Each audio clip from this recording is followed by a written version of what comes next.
Welcome to स्टडीगर। आज हम लोग क्लास 10th के मैथ की प्रश्नावली 12.2 की प्रश्न संख्या 4 को हल करेंगे। अगर ये वीडियो आपको अच्छा लगे तो एक लाइक कर दीजिएगा, चैनल को सब्सक्राइब करके बेल आइकन को प्रेस करके ऑल पे क्लिक कर लीजिएगा, जिससे आने वाले प्रत्येक वीडियो का नोटिफिकेशन आपको समय से मिलता रहेगा। तो चलिए वीडियो को स्टार्ट करते हैं। तो दिया हुआ है 10 सेंटीमीटर त्रिज्या वाले एक वृत्त की कोई जीवा केंद्र पर एक समकोण अंतरित करती है। निम्नलिखित का क्षेत्रफल ज्ञात कीजिए। सबसे पहले है संगत लघु वृत्तखंड और दूसरा है संगत दीर्घ त्रिज्यखंड। सबसे पहले जानेंगे संगत लघु वृत्तखंड क्या होता है और संगत दीर्घ त्रिज्यखंड क्या होता है। तो दोनों को पहले जानेंगे, उसके बाद प्रश्न को हल करेंगे। आइए सबसे पहले जानते हैं संगत लघु वृत्तखंड। तो देखिए हम पिक्चर बनाए हुए हैं। ये पूरा आपका क्या है, एक वृत्त है, और ये क्या है, ये लाइन नीचे खींचा हुआ ये आपका जीवा है। जीवा हम कह सकते हैं वृत्त के दो बिंदुओं के बीच सीधी रेखा जो खींची गई हो उसे हम जीवा कहते हैं। अगर आपसे पूछ लिया जाए वृत्त का सबसे बड़ी जीवा क्या होता है, तो वृत्त का व्यास होता है सबसे बड़ी जीवा। इसमें देखने को मिलता है इधर वाला पार्ट बड़ा है और नीचे वाला पार्ट छोटा है।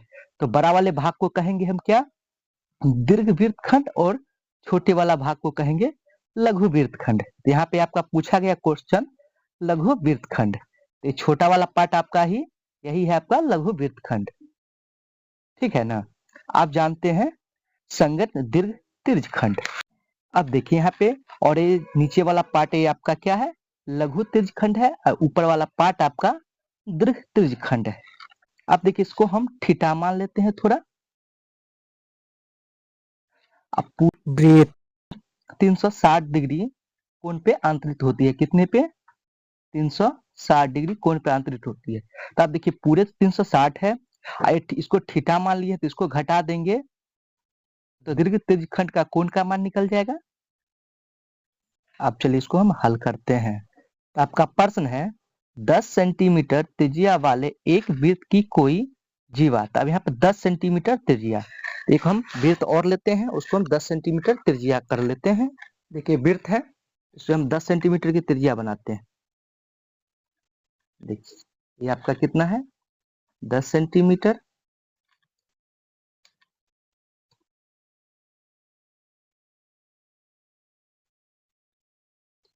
ये भी आपका 10 सेंटीमीटर। ये केंद्र है तो इसको O मान लेते हैं।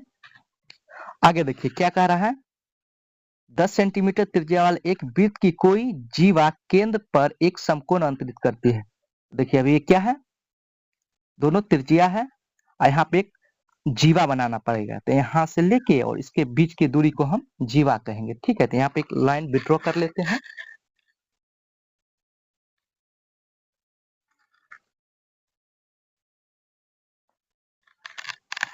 यहाँ से लेके यहाँ तक खींचा गया लाइन आपका क्या है, जीवा है। और देखिए ये क्या बन गया, आपका वृत्तखंड बन गया, आई पूरे त्रिज्यखंड बन गया, ठीक है ना। तो इसको हम हल करेंगे।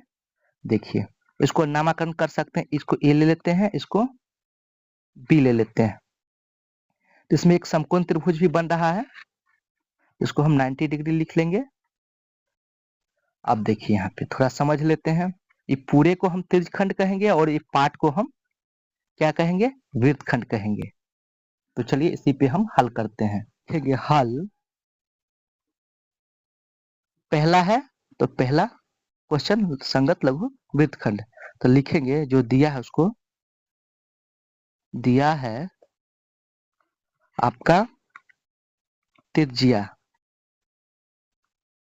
इसको R से सूचित करते हैं, बराबर 10 सेंटीमीटर, थीटा कोण बराबर 90 डिग्री, और पाई का मान भी इसमें दे दिया है, कितना यूज करना है, 3.14। अब देखिए यहाँ पे थोड़ा और समझ लेते हैं। आप देखिए त्रिज्यखंड के क्षेत्रफल में से हम त्रिभुज का क्षेत्रफल घटाएंगे तो किसका निकल जाएगा, वृत्तखंड का क्षेत्रफल निकल जाएगा। एक बार और समझ लेते हैं, पूरे पूरे त्रिज्यखंड का क्षेत्रफल है, इसमें से हम त्रिभुज का क्षेत्रफल घटाएंगे तो वृत्तखंड का क्षेत्रफल निकल जाएगा। तो लिखेंगे चूंकि लघु त्रिज्यखंड का क्षेत्रफल बराबर थीटा बट्टा 360 गुने पाई आर स्क्वायर। थीटा का मान कितना दिया हुआ है 90 मतलब 90 और 360 गुने पाई का मान 3.14 गुने आर का मान कितना है 10 गुने 10। अब देखिए यहाँ पे 90 का है 90 और 90 चौक 360 कट गया। अब यहाँ पे देखिए 3.14 है तो 2 अंक के बाद दशमलव है तो दशमलव हटाएंगे तो नीचे एक पे 2 शून्य आ जाएगा। आप देखिए यहाँ पे हम काट सकते हैं 1 0 से 1 0 काट देते हैं फिर 1 0 से 1 0 काट देते हैं तो ऊपर कितना बच गया 314 अब बट्टा नीचे कितना हो जाएगा 4 तो लिखेंगे 314 बट्टा 4। अब ये भी कटने वाला है तो इसको भी काट सकते हैं। अगर हम 4 से भाग देंगे तो कितना हो जाएगा 7 चौक 28 28 31 में से 28 जाएगा कितना बचेगा 3 आई कितना है 4 तो कितना हो गया है 34 34 हो गया तो फिर हम 4 से भाग देंगे तो 8 चौक 32 फिर 8 चौक 32 तो फिर 34 में से 32 घटेगा 2 फिर इसमें हम दशमलव लगा देंगे तो 0 तो 5 चौक 20 78.5 आ जाएगा तो बराबर हम लिखेंगे 78.5 सेंटीमीटर स्क्वायर।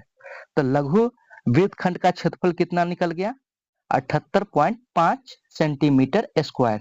फिर आगे हम हल करेंगे समकोण त्रिभुज का क्षेत्रफल। अब देखिए ए ओ बी समकोण त्रिभुज है इसका क्षेत्रफल लिख के इसमें हम घटा देंगे तो हम मेरा ये वृत्तखंड का क्षेत्रफल निकल जाएगा। लिखेंगे अब समकोण त्रिभुज ए ओ बी का क्षेत्रफल बराबर क्या होता है 1/2 गुने आधार गुने ऊंचाई। ठीक है तो 1/2 आप देखिए इसमें समकोण त्रिभुज में आपका आधार भी 10 सेंटीमीटर है ऊंचाई भी 10 सेंटीमीटर है तो लिखेंगे गुने 10 गुने 10। अब इसको काट देते हैं 2 से 5 दूना 10 बराबर 50 सेंटीमीटर स्क्वायर हो गया। आप लिखेंगे अतः लघु वृत्तखंड का क्षेत्रफल वृत्तखंड का क्षेत्रफल बराबर क्या हो जाएगा लघु त्रिज्यखंड का क्षेत्रफल माइनस त्रिभुज समकोण त्रिभुज का क्षेत्रफल।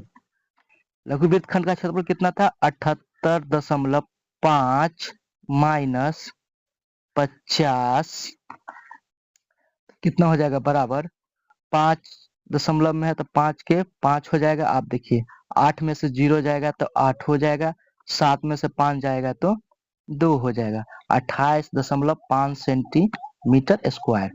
तो लघु वृत्तखंड का क्षेत्रफल निकल गया। तो पहला का आंसर कितना हो गया 28.5 सेंटीमीटर स्क्वायर। ये पहला का आंसर हो गया। अब निकालेंगे तो चलिए इसको भी हम निकालते हैं संगत दीर्घ त्रिज्यखंड का क्षेत्रफल। तो ये पूरे वृत्त है तो हमको ये दीर्घ मतलब बड़ा वाला का क्षेत्रफल निकालना है। तो देखिए हम वृत्त का क्षेत्रफल में से त्रिज्यखंड का क्षेत्रफल अर्थात लघु त्रिज्यखंड का क्षेत्रफल घटा देंगे तो दीर्घ त्रिज्यखंड का क्षेत्रफल निकल जाएगा। तो संगत दीर्घ त्रिज्यखंड का क्षेत्रफल। तो पहले हम वृत्त का क्षेत्रफल निकालेंगे उसमें लघु त्रिज्यखंड का क्षेत्रफल माइनस कर लेंगे। लिखेंगे वृत्त का क्षेत्रफल माइनस लघु त्रिज्य खंड का क्षेत्रफल। तो वृत्त का क्षेत्रफल क्या होता है? पाई आर स्क्वायर। देखिए लघु त्रिज्यखंड का क्षेत्रफल हम अभी निकाल चुके हैं, कितना निकाले थे? माइनस 78.5 सेंटीमीटर स्क्वायर बराबर पाई का मान कितना लिए थे? 3.14 गुने और 10 गुने 10 माइनस 78.5 सेंटीमीटर स्क्वायर। ठीक है, अब देखिए 10 और 10 को हम गुना करेंगे तो 100 हो जाएगा। 100 को हम अगर 3.14 से गुना करेंगे तो ये दशमलव हट जाएगा, तो कितना हो जाएगा? 314 माइनस 78.5 सेंटीमीटर स्क्वायर हो जाएगा। ठीक है, अब देखिए इसमें से हम 314 में से 78.5 सेंटीमीटर घटाएंगे तो कितना हो जाएगा? आपका हो जाएगा 235.5 सेंटीमीटर स्क्वायर। यही सही आंसर हो गया। तो दोस्तों मैं आशा करता हूँ कि वीडियो आपको समझ में आ गई होगी। तो फिर मिलते हैं एक नए वीडियो के साथ, तब तक के लिए जय हिंद।